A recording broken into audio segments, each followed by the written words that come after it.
आज हम स्टार्ट करेंगे सीएमए इंटर कंपनी ऑडिट की सेकंड यूनिट, जो बात करती है कंपनी ऑडिट की। सेकंड यूनिट में आपको क्या पढ़ना है? Audit under companies act 2013।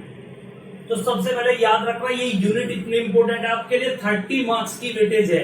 अगर आप लास्ट के एग्जाम देखे, बेटा लास्ट 3-4 ईयर के एग्जाम देखोगे तो आपको पता चलता है आपकी 2 यूनिट है। सेकंड यूनिट जो आपकी है वो कम से कम ये मान के चलो मिनिमम 25 और मैक्सिमम 35 मार्क्स तक आया है एग्जाम में। तो इस यूनिट को आपको अच्छे से पढ़ना है, एकदम पूरी बेसिक अंडरस्टैंडिंग के साथ पढ़ना है। और सबसे पहले मैं एक बात आपको बोलना चाहूंगा कि जब भी आप कंपनी ऑडिट पढ़ रहे हो, आपको एक बेसिक अंडरस्टैंडिंग कंपनी लॉ की होनी चाहिए। अगर आप ऑलरेडी एग्जाम दे चुके हैं तो आपको एकदम अच्छे से नॉलेज होगी कंपनी लॉ की। और कुछ बच्चे ऐसे भी होते हैं कि जो लॉ पार्ट होता है आपका, एथिक्स है, उसमें लेबर लॉ है, बिजनेस लॉ है, कंपनी लॉ, कुछ बच्चे कंपनी लॉ ही छोड़ देते हैं। तो अब उनको समझ में आएगा उसको जो स्किप किया था उन्होंने, उसके क्या नुकसान होते हैं। क्योंकि कंपनी ऑडिट के लिए आपको कंपनी लॉ की नॉलेज होनी चाहिए। अगर नहीं भी है, आपको टेंशन लेने की जरूरत नहीं है। मैं आपको कंपनी लॉ की बेसिक अंडरस्टैंडिंग के साथ आपको कंपनी ऑडिट कराऊंगा। तो आज हम स्टार्ट करते हैं कंपनी ऑडिट। सबसे पहले बात करते हैं कंपनी ऑडिट में। कंपनी ऑडिट की तो बाद में बात करेंगे, पहले कंपनी के बारे में जानते हैं। सबसे पहले बात करते हैं कि सर कंपनी क्या होती है, हमें ये बताओ कंपनी क्या होती है।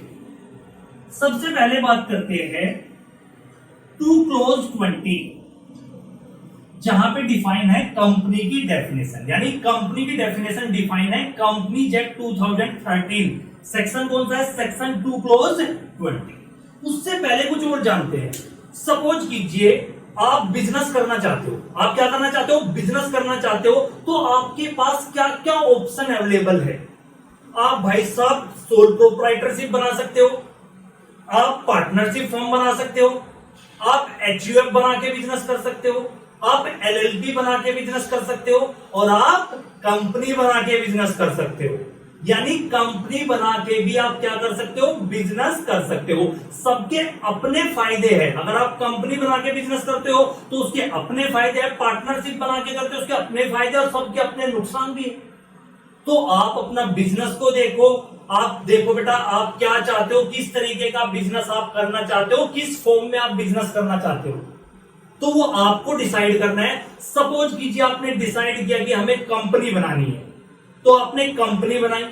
तो जब आप कंपनी बनाओगे तो एक बात हमेशा समझ लो, आपको कंपनीज एक्ट 2013 फॉलो करना पड़ेगा। तो सबसे पहले हम बात करते हैं कंपनी का मीनिंग। कंपनी का मतलब क्या होता है? Company means, company means a company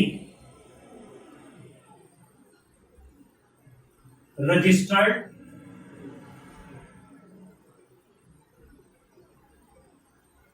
under this act, under this act. Company means a company registered under this act और any previous company law in India.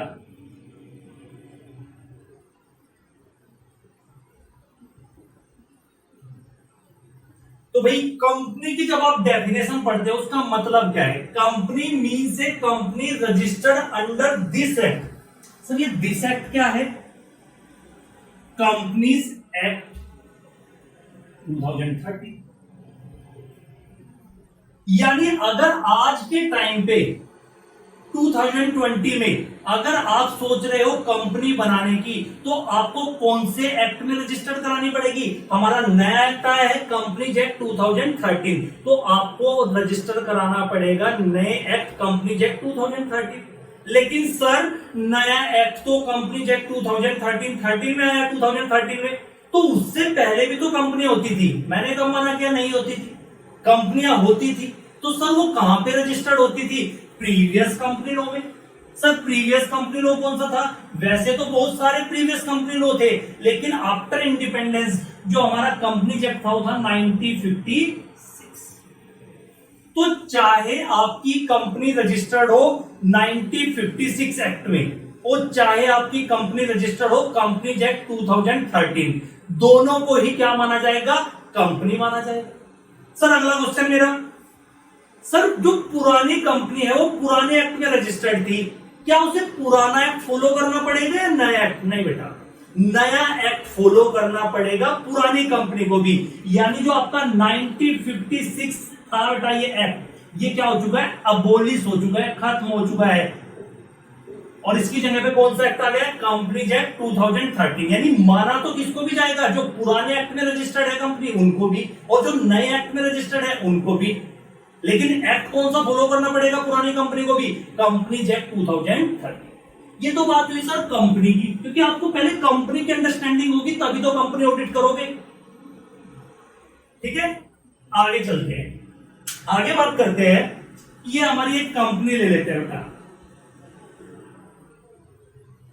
XYZ limited.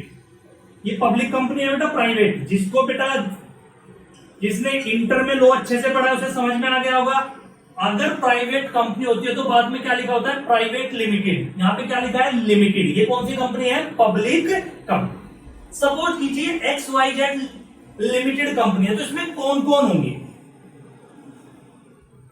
इसमें share holder होंगे company में,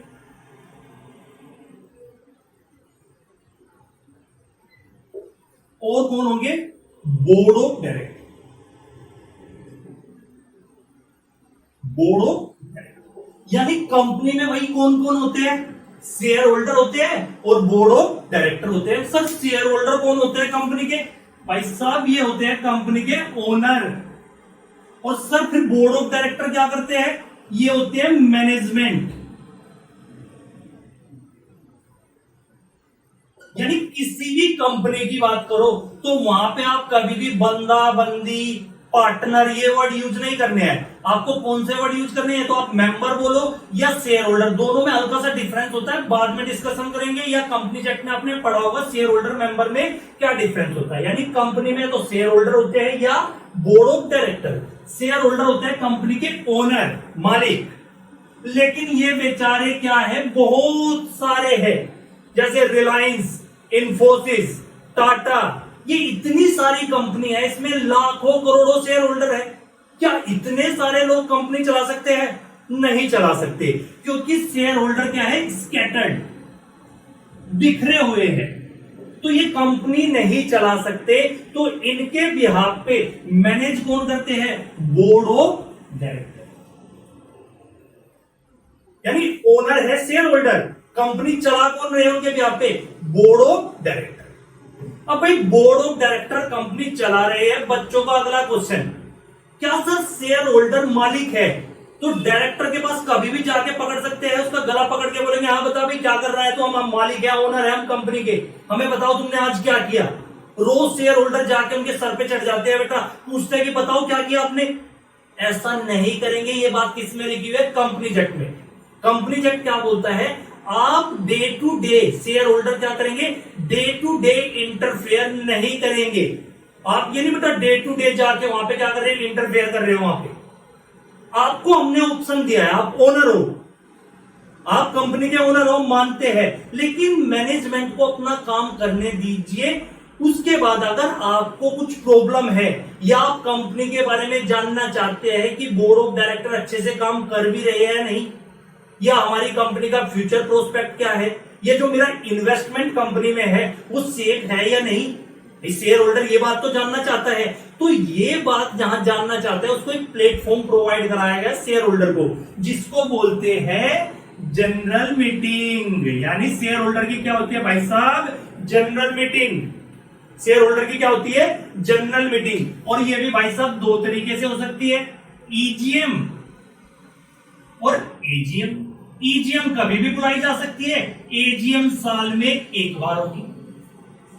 EGM तो बेटा कभी भी बुलाई जा सकती है, शेयर होल्डर भी बुला सकते हैं, डायरेक्टर भी बुला सकते हैं। कुछ भी कल प्रॉब्लम हो रही है कंपनी में, डिस्कशन करना चाहते हैं शेयर होल्डर को, तो आप एक जनरल मीटिंग बुलाओ और जनरल मीटिंग में आप बैठ के डिस्कशन कर सकते हो, कोई रेगुलेशन पास करा सकते हो, तुम क्या चाहते हो शेयर होल्डर से पूछ सकते हो। तो ये सारे जो भी, यानी share holder day to day interfere नहीं करता भाई साहब। शेयर होल्डर के लिए प्लेटफॉर्म है कौन सा, जनरल मीटिंग, जहां पे वो अपनी बात रख सकता है, डायरेक्टर से, मैनेजमेंट से पूछ सकता है कि ये लॉस कैसे आया भाई साहब इस साल, क्या कर क्या रहे हो तुम बेटा। और तो और शेयर होल्डर क्या कर सकता है, डायरेक्टर को रिमूव भी करा सकता है। ओनर हूं मैं, ओनर, शेयर होल्डर कौन है, ओनर ऑफ द कंपनी। अब बात करते हैं कि शेयर होल्डर ओनर है, डायरेक्टर मैनेज करते हैं कंपनी को। अब ध्यान से सुनो, पूरे साल डायरेक्टर ने क्या किया, मैनेज किया, कंपनी ने प्रॉफिट भी कमाए होंगे, कंपनी ने अपने बुक ऑफ अकाउंट बनाए होंगे। बुक ऑफ अकाउंट क्यों बनाए होंगे कि शेयर होल्डर ये जानना चाहते हैं कि आपने क्या खर्चे किए हैं कंपनी में, कितनी आपकी इनकम हुई है, क्या फ्यूचर प्रोस्पेक्ट है। तो कंपनी को क्या करने हैं, बुक ऑफ अकाउंट मेंटेन करने होते हैं। कंपनी को क्या करने होते हैं, बुक ऑफ अकाउंट मेंटेन करने होते हैं। लेकिन शेयर होल्डर को हमेशा एक डर लगा रहता है कि कहीं ऐसा तो नहीं कि हम तो पढ़े लिखे ज्यादा है नहीं, अगर इतने पढ़े लिखे होते तो कंपनी खुद ही संभाल लेते, हम तो बस पैसा लगाया हुआ है कंपनी में, इतनी नॉलेज हमें है नहीं कंपनी, जबकि ये मैनेजमेंट में है, बोर्ड ऑफ डायरेक्टर, इनको अच्छी नॉलेज है, इसीलिए कंपनी को मैनेज कर रहे हैं।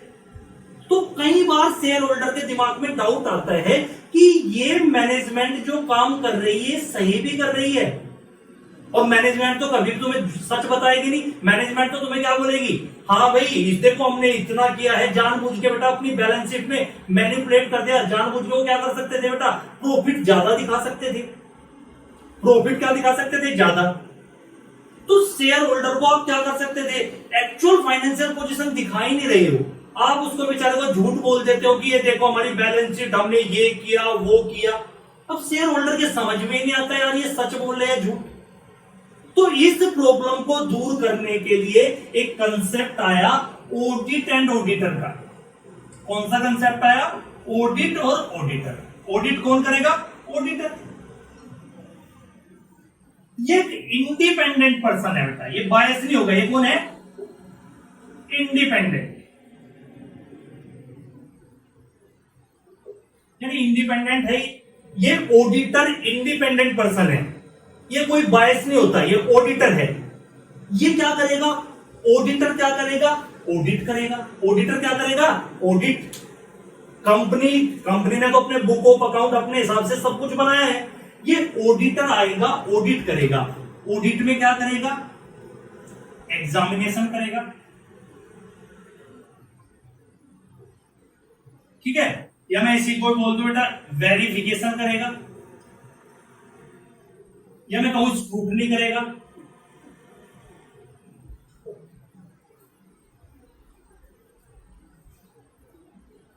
तो एग्जामिनेशन, वेरिफिकेशन, आप ये बोल सकते हैं स्क्रूटनी, एग्जामिनेशन और वेरिफिकेशन। ऑडिटर ने क्या किया, ऑडिट किया। ऑडिट में क्या, एग्जामिनेशन और वेरिफिकेशन। सर जब कंपनी में क्या वेरिफिकेशन कर रहा होगा वो, वैसे तो बहुत सारी बातें वेरीफाई करेगा, लेकिन हम देखते हैं एक तो क्या करेगा वेरीफाई, डॉक्यूमेंट, रिकॉर्ड्स, ये तो देखे गई, साथ में कंपनी के फाइनेंशियल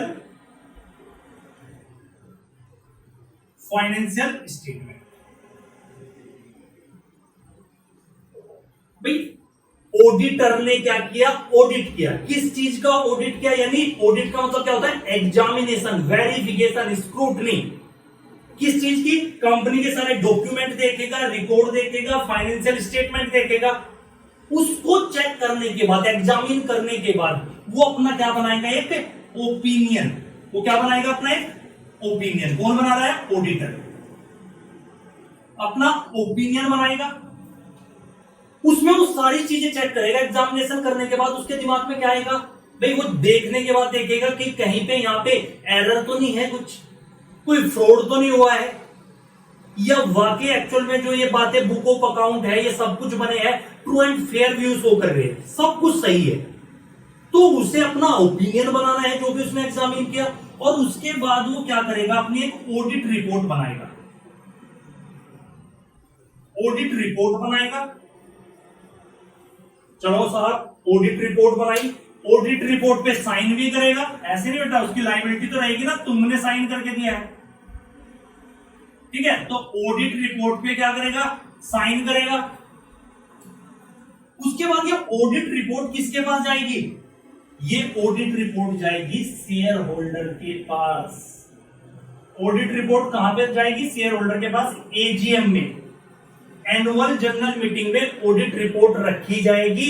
शेयर होल्डर फिर ऑडिटर की रिपोर्ट पढ़ेंगे, उसमें देखेंगे अरे वाह कंपनी ने इतना प्रॉफिट किया। तो देखो बोर्ड ऑफ डायरेक्टर की बातों पे उन्हें यकीन नहीं था, लेकिन ऑडिटर ने अपनी एक ऑडिटेड बैलेंस शीट दिखाई उनको, और उसमें एक्चुअल प्रॉफिट था, पिछले साल से ज्यादा आया है। एकदम सारे शेयर होल्डर खुश है कि कंपनी ने इतना अच्छा प्रॉफिट अर्न किया है, और अच्छा प्रॉफिट अर्न किया है तो उनकी मार्केट वैल्यू भी शेयर की बढ़ेगी, और साथ में उनको डिविडेंड भी मिलेगा। यानी कहने का मतलब क्या है, एक ऑडिटर की रिपोर्ट, बच्चों ध्यान से सुनो, एक ऑडिटर की रिपोर्ट कितना फर्क डाल देती है। सपोज कीजिए एक कंपनी बैंक में लोन लेने जाए, तो बैंक एकदम लोन नहीं देता, वो क्या बोलता है, अपने फाइनेंशियल स्टेटमेंट लेके आओ। आप लेके चले गए, आपने कहा ऑडिटेड फाइनेंशियल स्टेटमेंट लेके आओ। क्या तुम तो झूठ में कुछ भी लिख सकते हो, मैनेजमेंट तो कुछ भी लिख सकते हैं ना, इतना प्रॉफिट हुआ, इतना खर्चे कम दिखा रखे हैं सब कुछ, लेकिन आप किसकी रिपोर्ट मांगते हो, ऑडिटर की रिपोर्ट। उस ऑडिटर की रिपोर्ट या ऑडिटेड बैलेंस शीट पे कंपनी को क्या मिलता है, इजीली लोन अवेलेबल कर देती है बैंक। एक फायदा, यानी इस ऑडिटर का ओपिनियन की इंपॉर्टेंस समझो कि एक बैंक आपको इजीली लोन प्रोवाइड करा रहा है। दूसरी, अगर ऑडिटर ने बताया इस कंपनी को तो नुकसान है, भाई कंपनी लॉस में जा रही है, तो कोई इन्वेस्ट करना चाहेगा उस कंपनी में, नहीं करना चाहेगा। यानी ये ओपिनियन इन्वेस्टर के लिए भी इंपॉर्टेंस है। इन्वेस्टर इसे देख के डिसाइड करता है कि कंपनी में पैसा लगाना चाहिए या नहीं लगाना चाहिए। उसके बाद मैं तो कह रहा हूं मैनेजमेंट के लिए भी ओपिनियन इंपॉर्टेंट है। अगर मैनेजमेंट को लगता है कि हमारे एक्चुअल में प्रॉफिट कुछ आ ही नहीं रहे हैं, तो वो क्या कर सकते हैं, वो डिसाइड करेंगे कि हमें ये कंपनी कंटिन्यू करनी है या हमें क्या करना है, इसका वाइंडिंग अप करना है। यानी ये ऑडिटर की जो रिपोर्ट है, ये जो ऑडिटर का ओपिनियन है, इसकी इंपॉर्टेंस समझो बच्चों। इस ऑडिट रिपोर्ट या ऑडिटेड बैलेंस शीट के बिहाफ पे एक बैंक हमें लोन देने को तैयार है। इन्वेस्टर डिसाइड करेगा कि इस कंपनी में पैसा लगाया जाए, नहीं है तो लॉस में चल रही है। और ये मैनेजमेंट को भी एक मौका देती है सोचने का कि आपको कंटिन्यू करना है या आपको वाइंडिंग अप में जाना है। आप चाहो तो बेटा बाहर भी जा सकते हो। ऐसा कुछ नहीं होता है कि कुछ बच्चों को लगता है बंद करना नुकसान से अच्छा है, बंद कर दो, ठीक है। तो ये बात आपने पढ़ी इसमें। तो यहां से हमें पता चला कि कंपनी ऑडिट में क्या इंपॉर्टेंस है। यहां पे पता चला कि ऑडिटर क्या करता है, यानी एक लाइन में मैं कहूं ऑडिट करेगा कौन, ऑडिटर। कौन होता है भाई साहब, डिस्कस पूरा एकदम डिटेल में करना है अभी। ऑडिट का मतलब क्या है, इंडिपेंडेंट एग्जामिनेशन। इंडिपेंडेंट एग्जामिनेशन किस चीज की, फाइनेंशियल स्टेटमेंट की। क्यों कर रहे हो भाई साहब, fair, true and fair picture दिखाना चाहते हो शेयर होल्डर को, एक्चुअल पोजीशन कंपनी की क्या है। यानी ऑडिट का मतलब इंडिपेंडेंट एग्जामिनेशन या वेरिफिकेशन या स्क्रूटनी किसकी, फाइनेंशियल स्टेटमेंट की। अब बच्चों कंपनी एक्ट में किस चीज की ऑडिट हो रहा है बेटा, फाइनेंशियल स्टेटमेंट का। यानी एग्जामिनेशन किस चीज की हो रही है, फाइनेंशियल स्टेटमेंट की। तो फाइनेंशियल स्टेटमेंट का जानना आपके लिए मस्ट है। तो कंपनी एक्ट में सेक्शन 2 क्लोज 40 बोलता है कि फाइनेंशियल स्टेटमेंट, ये जो फाइनेंशियल स्टेटमेंट है इसमें सब क्या क्या इंक्लूड होते हैं। फाइनेंशियल स्टेटमेंट इंक्लूड क्या सर, बैलेंस शीट। बेटा जब मैं फाइनेंशियल स्टेटमेंट बोलता हूं ना, तो मैं बैलेंस शीट की बात नहीं कर रहा हूं। बैलेंस शीट, P&L, आपके कैश फ्लो स्टेटमेंट,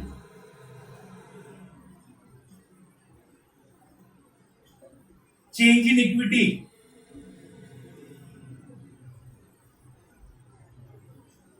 और नोट्स टू अकाउंट।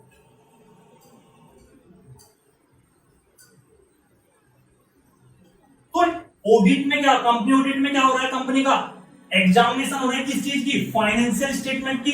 तो भाई साहब आपको पता होना चाहिए कि फाइनेंशियल स्टेटमेंट में क्या क्या चीज इंक्लूड होती है। Balance sheet, P&L, cash flow statement, change in equity, notes to account. अगर सेक्शन 8 कंपनी है तो इनकम एंड एक्सपेंडिचर, अगर सेक्शन 8 कंपनी का मतलब एनपीओ। क्लियर, यहां तक कोई इशू आपको? तो ये हमारे एक बेसिक कंसेप्ट है जो आपको कंपनी ऑडिट पढ़ने से पहले आपको थोड़ी नॉलेज होनी चाहिए। यहां पे कुछ टर्म आपकी कंपनी एक्ट की आई है जो आपने कंपनी लॉ में पढ़ा होगा, नहीं पढ़ा होगा तो मैंने हल्का सा आपको डिस्कशन कर दिया। अब हम बात करते हैं नेक्स्ट टॉपिक। इसको नोट करना चाहो, क्लिक करना चाहो या आप ले सकते हो। चलो अब बात करते हैं, सर क्या कंपनी ऑडिट, या मैं इसको बोल दूं बेटा, एक वर्ड और यूज करूंगा अभी, कंपनी ऑडिट। सर पहला क्वेश्चन कंपनी ऑडिट स्टार्ट करने से पहले, सर कौन सी कंपनी का ऑडिट कराना होता है? क्या सारी कंपनी का ऑडिट कराना पड़ेगा? क्योंकि भाई हम इनकम टैक्स, पार्टनरशिप और ये सब पढ़ते हो, वहां पे क्राइटेरिया है कि इतनी टर्नओवर, इतना कुछ है, तो आपको क्या कराना पड़ेगा? ऑडिट कराना पड़ेगा। लेकिन कंपनी ऑडिट क्या है? मैंडेटरी है। कंपनी ऑडिट क्या है? कंपल्सरी।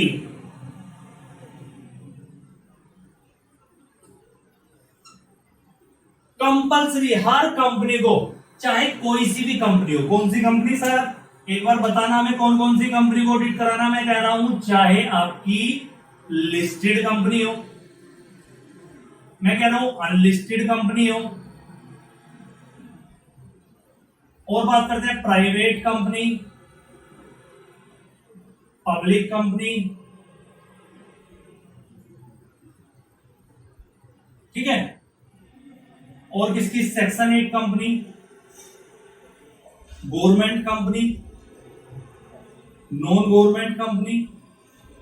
सेक्शन 8 कंपनी का मतलब एनपी, नॉन गवर्नमेंट। यानी कौन सी कंपनी को ऑडिट कराना है? कोई भी company, irrespective of turnover, paid up turnover, paid up capital, size, nature, कोई भी कंपनी इररेस्पेक्टिव उसका टर्नओवर कितना है वो आपको चेक नहीं करना है, कैपिटल कितनी है वो चेक नहीं करनी है, उसका साइज छोटा है बड़ा है उससे आपको क्या नहीं करना है कि छोटी कंपनी है ये नहीं देखना है, उसका नेचर, बिजनेस नेचर क्या है वो आपको चेक नहीं करना। आपको कंपनी ऑडिट कराना मैंडेटरी है। आपको क्या कराना है? कंपनी ऑडिट कराना मैंडेटरी है। अगला क्वेश्चन आता है सर कि ये जो कंपनी है, कंपनीज एक्ट, आपका कंपनीज एक्ट 2013, मैंने क्या बताया कि जब भी आप कोई कंपनी बनाओगे उस पर क्या लगेगा? Companies act 2013। तो हम कंपनी ऑडिट पढ़ने जा रहे हैं, तो कंपनीज एक्ट 2013 में अलग अलग ऑडिट की बात की है। तो सबसे पहले तो हमें पता चलना चाहिए हम कौन सा ऑडिट पढ़ने जा रहे हैं और किसके बाद कौन सा ऑडिट। ऑडिट तो हमें सारे पढ़ने हैं यहाँ पे। तो यहाँ पे कंपनीज एक्ट में हम बात करते हैं अलग अलग ऑडिट। कंपनीज एक्ट में इंटरनल ऑडिट की बात की गई है। कौन सा ऑडिट बच्चों? Internal audit. ये पूरा डिटेल अलग से डिस्कशन होगा। इंटरनल ऑडिट सेक्शन आप डाल सकते हो, सेक्शन 138। उसके बाद बात करते हैं स्टैट्यूटरी ऑडिट। स्टैट्यूटरी ऑडिट या कंपनी ऑडिट, ये कौन सा सेक्शन है? जब भी आप स्टैट्यूटरी ऑडिट कर रहे हैं आपको कंपनीज एक्ट के सेक्शन 139 से लेके सेक्शन 147 को ध्यान में रखना पड़ेगा। 139 टू 147। फिर सर कौन सा होता है बेटा? आ गई आपकी बात, बच्चों खुश हो जाओ, कॉस्ट ऑडिट। इसके लिए सेक्शन कौन सा है कंपनीज एक्ट का? सेक्शन 148। और लास्ट सेक्रेटेरियल ऑडिट।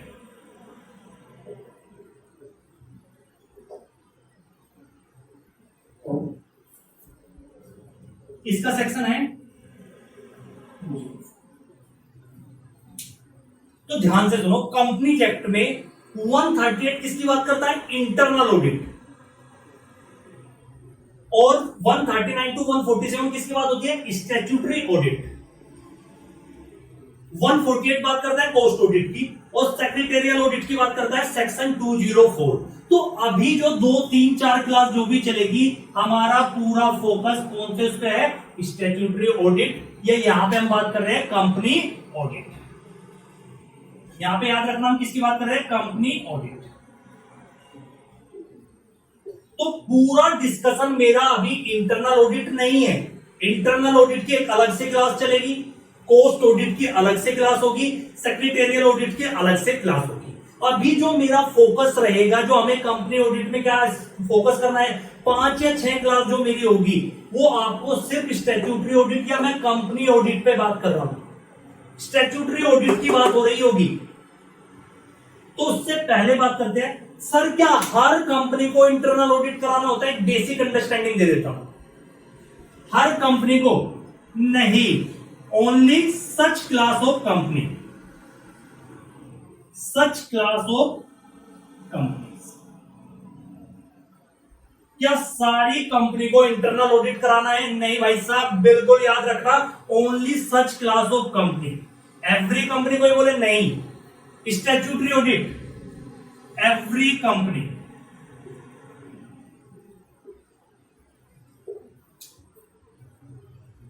फिर बात करते हैं cost audit, only such class of company. अब कौन सी है डिटेल में हम पढ़ेंगे, और यहां पे भी only such class of company. Such class कौन सी है? डिटेल में जब ये टॉपिक स्टार्ट होगा तो मैं आपके साथ डिस्कशन करूंगा। यानी यहां पे कुछ क्राइटेरिया सेटिस्फाई करने पड़ेंगे, कुछ कंडीशन सेटिस्फाई करनी पड़ेगी। अगर आपकी इतनी टर्नओवर हो जाए, या आपकी इतनी पेड अप शेयर कैपिटल हो जाए, या आपने इतनी बोरोइंग ले रखी है बैंक से, तो उस केस में आपका इंटरनल ऑडिट कराना पड़ेगा। कोई आपसे पूछे क्या इंटरनल ऑडिट कराना मैंडेटरी है? नहीं भाई साहब, बिल्कुल मैंडेटरी नहीं है। सेक्शन 138 बोलता है कि सच क्लास ऑफ कंपनी। और जब 138 का हम पूरा डिस्कशन करेंगे तो हम बताएंगे कि कौन सी कंपनी को इंटरनल ऑडिट कराना मैंडेटरी है। स्टैट्यूटरी ऑडिट सारी कंपनी को कराना, चाहे irrespective of turnover, paid up share capital, size, nature. 139 to 147 आपको फॉलो करने पड़ेंगे। कोस्ट ऑडिट, इसमें क्या होता है? कोस्ट ऑडिट में आप सीएमए की क्लास है तो थोड़ा सा डिस्कशन अभी कर लेते हैं कि कोस्ट ऑडिट, पहली बात खुश हो जाओ, इसको करता कौन है? सीएमए। यानी कोस्ट ऑडिट किसके लिए आया है? सीएमए के लिए। सर कोस्ट ऑडिट में करते क्या है हम? बेटा कुछ कंपनी के लिए हमने बोला है कि उनको अपने कोस्ट रिकॉर्ड बनाने मैंडेटरी। सारी कंपनियों को नहीं, कुछ कंपनियों को। कौन सी कंपनी है बाद में डिस्कशन करेंगे। कुछ कंपनी को अपने कोस्ट रिकॉर्ड बनाना मैंडेटरी है। कोस्ट रिकॉर्ड बनाना क्या है? मैंडेटरी है। सर किस चीज के cost record? Cost record in relation to material, labour, overhead, इन सब के। यानी जब कंपनी अपने बुक ऑफ अकाउंट बना रही है तो कुछ क्लास ऑफ कंपनी को अपने कोस्ट रिकॉर्ड भी बनाने हैं बुक ऑफ अकाउंट के साथ। और कोस्ट रिकॉर्ड का मतलब क्या? कोस्ट रिकॉर्ड इन रिलेशन, किसके रिलेशन में कोस्ट रिकॉर्ड बनेंगे? मटेरियल, लेबर, ओवरहेड, इससे रिलेटेड आपको क्या बनाने हैं? कोस्ट रिकॉर्ड बनाने हैं। सबको नहीं बनाने हैं, कुछ पर्टिकुलर कंपनी को अपने कोस्ट रिकॉर्ड बनाना मैंडेटरी है। फिर उन रिकॉर्ड के बेस पे तय होगा कि किस कंपनी का कोस्ट ऑडिट होगा। यानी कोस्ट रिकॉर्ड बनाना जिस कंपनी को मैंडेटरी है, जरूरी नहीं है कि उसको कोस्ट ऑडिट भी कराना हो। यानी कोस्ट रिकॉर्ड एक अलग चीज है कि किस क्लास ऑफ कंपनी को कोस्ट रिकॉर्ड बनाना है, और कोस्ट ऑडिट के लिए क्राइटेरिया अलग है। हो सकता है जिसको कोस्ट रिकॉर्ड तो बनाना है कुछ कंपनी को, लेकिन उसको कोस्ट ऑडिट नहीं कराना है। फिर हम बात करते हैं सेक्रेटेरियल ऑडिट की बात की थी, तो यहां पे क्या है? ये भी only such class of company. सारी कंपनी को सेक्रेटेरियल ऑडिट कराने की जरूरत नहीं है। सर इसको कौन करता है? इंटरनल करेगा कौन इसको? सीए, सीएमए और other professional. Other professional, CA, CMA और other professional, decided by board of director.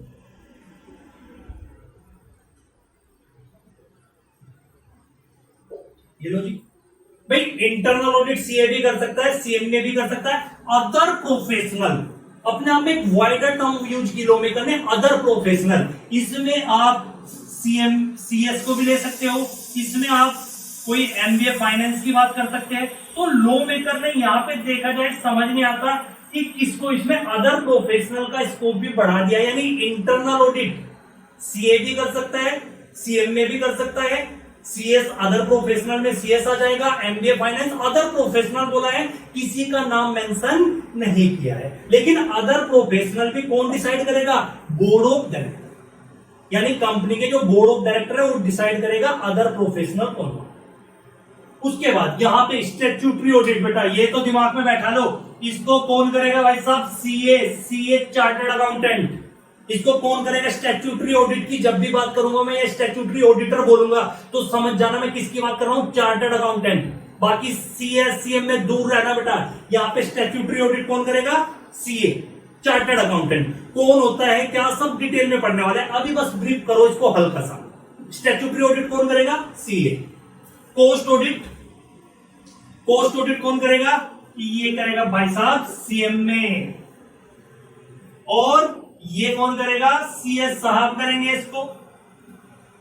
तो याद रखना, इंटरनल ऑडिट कौन करता है? सीए भी कर सकता है, सीएमए भी, या कोई अदर प्रोफेशनल जो बोर्ड ने डिसाइड किया है। स्टैट्यूटरी ऑडिट कौन करेगा? हमेशा याद रख लो, सीए करेगा। यानी स्टैट्यूटरी ऑडिटर कौन होगा? CA chartered accountant. Cost audit CMA, secretarial audit CS. तो ये आपको ध्यान में रखना है कि कौन कौन से हमें ये है। अब हम स्टार्ट करते हैं कि जो कंपनी ऑडिट जब आप स्टार्ट करोगे, अब क्वेश्चन आता है सर कि जो ये हम कंपनी ऑडिट या स्टैट्यूटरी ऑडिट की बात कर रहे हैं कि sir who will conduct audit, कौन ऑडिट कंडक्ट करेगा? तो इसके लिए हमें सीधा सा मैंने आपको बताया है, इसके लिए आपको कंपनीज एक्ट के, अगर इसके लिए आपको क्या करना पड़ेगा? कंपनीज एक्ट के कौन से सेक्शन पढ़ने पड़ेंगे आपको? कंपनीज एक्ट के सेक्शन 139 टू 148 आपको क्या करना पड़ेगा? सेक्शन 139 से लेके, सॉरी 148 हम अलग से लेंगे, 147, यानी ये 139 से लेके 147 आपको पढ़ने पड़ेंगे। और इन याद रखना बेटा, इन 8-9 सेक्शन में से हमेशा आपके एग्जाम में 10 या 15 मार्क्स का सीएमए इंटर के ऑडिट में 100% आता है। यानी इन 9 सेक्शन में आपके 15 या 20 मार्क्स पक्के हैं एकदम। आप अपने पिछले कितने भी एग्जाम देख लो, इन 139 से लेके 147 तक कम से कम भी 15 नंबर का एग्जाम में आया है, सिर्फ इतने से पोर्शन में से। और हमेशा आपका इंस्टीट्यूट यहां से क्वेश्चन पूछता है।